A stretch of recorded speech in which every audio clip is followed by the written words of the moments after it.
Ahojte, vítam vás zo škole na diaľku.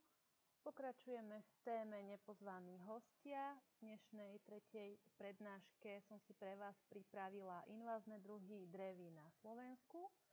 Ak ma pozeráte prvýkrát, tak táto téma je dosť taká aktuálna, pretože za posledné obdobie sa rozšírili a udomácnili tieto nepôvodné druhy u nás na Slovensku a vstupujú do našich spoločenstiev, kde pôsobia veľmi negatívne, či už je to buď vplyvom na konkrétne druhy, ktoré tam ako pôvodne sa vyskytovali a znižujú biodiverzitu, takisto môžu mať rôzne alergické reakcie ľudia, ktorí sú na ne alergickí, čiže negatívny vplyv na zdravie človeka, poprípade ak sú jedovaté a nachádzajú sa niekde na lúkach, kde sa pasie dobytok, môže dôjsť otrávom dobytku.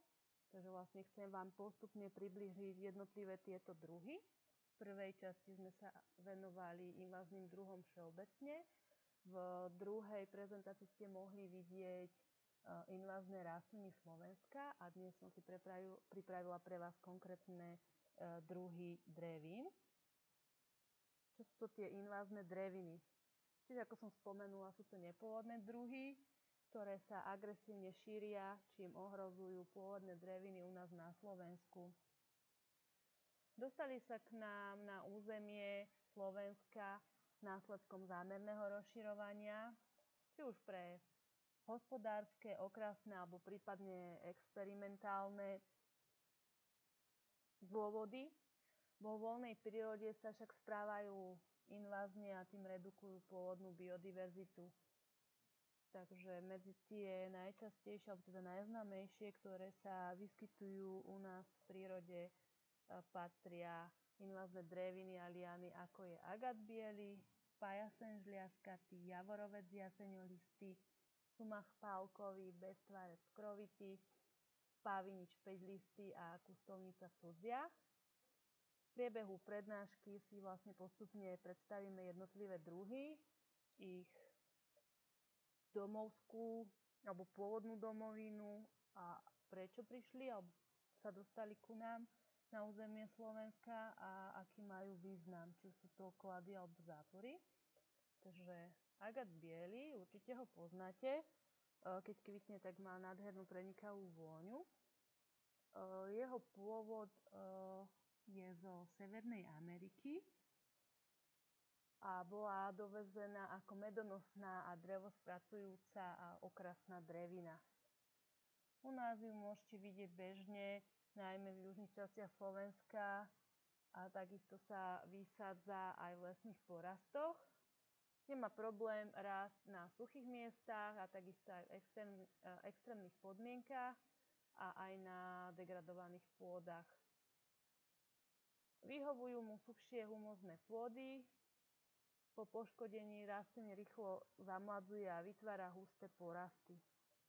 Takže keby ste sa ich chceli zbaviť, tak je problém, pretože čím viac ju sekáte alebo pílite, tak tým viac sa omladzuje a viac sa šíri. Čo spôsobuje? Tento druh vylučuje koreňmi chemické látky do pôdy, ktoré bránia rastu iných rastlín vrátane drevín. Je preto nebezpečný, lebo znehodnocuje pôdu a zhoršuje podmienky pre rast iných druhov. Jeho eliminácia je takmer nemožná, keďže po vypylení znova vyrastie. Pajasen žliaskatý, takisto invázna drevina, ktorá pochádza z Ázie a priviezli ju za účelom okrasnej dreviny. Vysádzala sa v parkoch a záhradách a vlastne odtiaľ sa dostala aj do voľnej prírody. Môžete ju vidieť hlavne na južnom Slovensku a takisto sa vyskytuje v lesných porastoch okolo Dunaja. Je nenáročná na podmienky prostredia, čiže znesie aj vysoké buď sucho alebo rôzne soli v pôde. Šíri sa vegetatívne koreňovými výmladkami To znamená, že z koreňov dokážu vyrásť nové rastliny.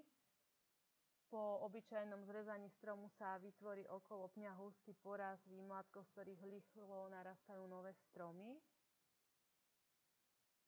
Čo spôsobuje? Tento pajaseň do pôdy vylučuje koreňmi látky, ktoré bránia rastu iných druhov drevín, čím vlastne znehodnocuje pôdu a ubíja ten náš pôvodný ekosystém, či už je to rastlín alebo stromov, ktoré sa vlastne na tom danom území nachádzali. Ďalšou inváznou drevinou je javorovec jaseňolistý. Pochádza zo Severnej Ameriky a bol tiež dovezený ako okrasná drevina a ten istý scenár ako s drevinou predtým, že sa dostal vlastne z tých záhrad alebo parkov do voľnej prírody, kde sa rozrástol okolo vodných tokov a dokáže žiť nenáročným spôsobom, čiže tam, kde naše pôvodné dreviny majú problém, lebo je pôda znehodnotená alebo je sucho, tak tento javorovec si rastie. Šíri sa predovšetkým semenami, ktorých vytvorí veľké množstvo a pomocou vetra sa dostanú na nové plochy, ktorú rýchlo osídlia. Čo spôsobuje? Vo voľnej prírode je nebezpečný pre vegetáciu v okolí, čiže potlača tú pôvodnú vegetáciu v okolí tokov a lužných lesov. Sumach pálkový, určite túto drevinu veľmi dobre poznáte, hlavne na jeseň, keď krásne postupne zožltne a očervenejú listy, takže je to dekoratívna zase rastlina, alebo teda strom, ktorý pochádza zo Severnej Ameriky. Viac sa vo voľnej krajine vyskytuje v tých teplejších častiach Slovenska, ale takisto ho môžete vidieť aj v tých severnejších oblastiach. Takisto nemá problém so suchom, s vlhkom alebo aj s malovýživnými pôdami. Má vysokú koreňovú výmladnosť, čiže zase sa veľmi rýchlo rozmnožuje s koreňou a vznikajú nové rastlinky. Čo spôsobuje? Vďaka nekontrolovateľnému šíreniu sa do okolia si sumach vyslúžil pomenovanie problémová drevina.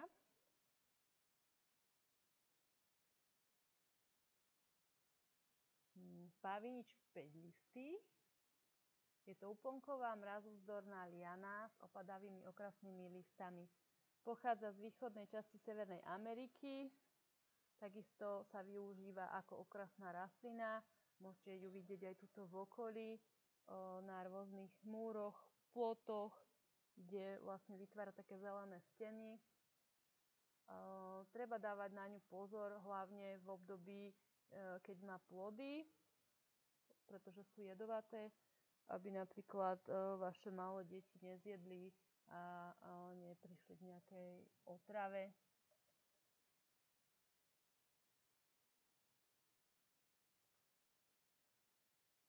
Ďalej je to beztvárec krovitý. Tiež pochádza zo Severnej Ameriky. Za tým istým účelom bol dovezený či už do Európy, alebo aj dostal sa na územie Slovenska ako okrasná drevina.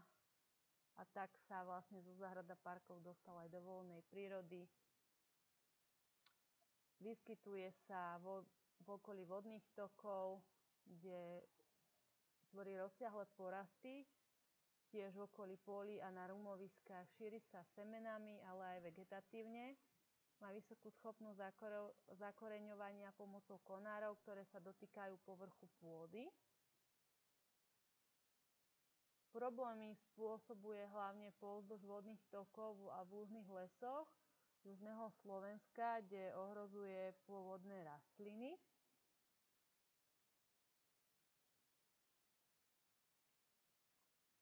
Ďalším nepozvaným hosťom je kustovnica cudzia. Je to opadavý ker nízkeho vzrastu, ktorý sa dokáže šplhať popri opore aj do vyšších výšok. Dorastá až do výšky 2,5 metra. Pochádza zo Stredomoria, odkiaľ bola postupne vysádzaná aj do severnejších častí Európy ako okrasný ker.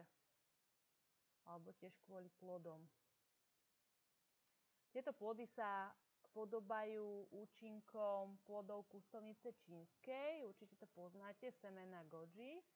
Viac je rozšírená v teplejších častiach Slovenska, kde vytvára husté, prepletené porasty, pretože jej previsajúce konáre, ktoré sa dotýkajú povrchu pôdy, dobre zakoreňujú.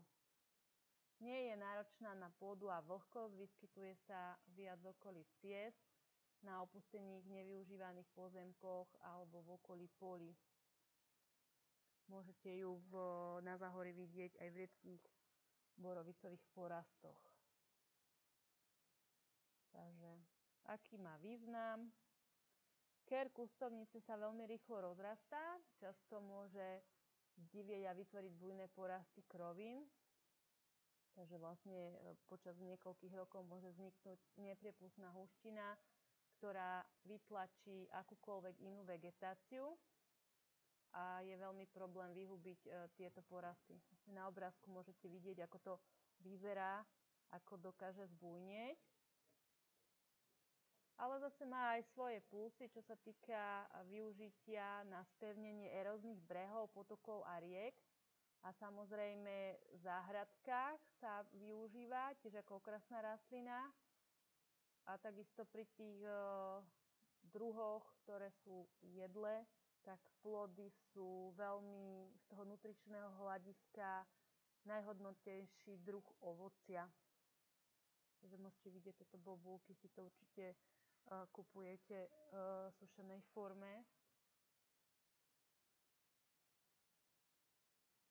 Takže toto boli invázne dreviny, s ktorými sa môžete bežne stretnúť aj u nás v okolí. Nemusíte ísť ani niekde na juh Slovenska. Čo sa týka legislatívy, ako zabrániť invázným druhom rastlín, keď už sú u nás, alebo teda celkovo, najlepšia je taká prevencia. Tieto rastliny alebo dreviny ani si nesadiť doma v záhradke, pretože podľa zákona o ochrane prírody a krajiny je zakázané či už len dovážať, držať alebo pestovať, rozmnožovať tieto druhy. Takže keby ste vlastníkom pozemku, kde sa nachádzajú invázne druhy, tak musíte ich odstrániť zo svojho pozemku na vlastné náklady a starať sa takým spôsobom, aby ste tieto invázne druhy rastlín alebo drevín nerozšírovali. A takisto aj každý vlastník poľnohospodárskej pôdy alebo nájomca je povinný vykonávať agrotechnické opatrenia, ktoré sú zamerané na ochranu a zachovaniu kvality a vlastností funkcií poľnohospodárskej pôdy. Takže keď ste vlastníkom, tak sa vyhnite, ak máte náhodou na pozemku takýto invázny druh, tak podľa legislatívy ste povinní ho odstrániť. Urobte to skôr, ako vám príde nejaké údanie a pokuta, pretože tieto pokuty sa šplhajú do takých väčších výšok. Môže vás to stať aj váš mesačný plat. Takže tu máme presne dané, čo keď ste záhradkári, čo by ste nemali robiť, alebo teda keď už ho máte na svojom pozemku, čo musíte urobiť. A keď nedodržíte legislatívu, tak vám hrozia pokuty, či už ide o právnickú alebo fyzickú osobu. A môžete dostať tieto pokuty aj opakovane. Takže ďakujem vám za pozornosť. Ak vás táto téma zaujíma, sledujte ma aj na budúce, budem sa venovať invázným druhom živočíchov. Ahojte.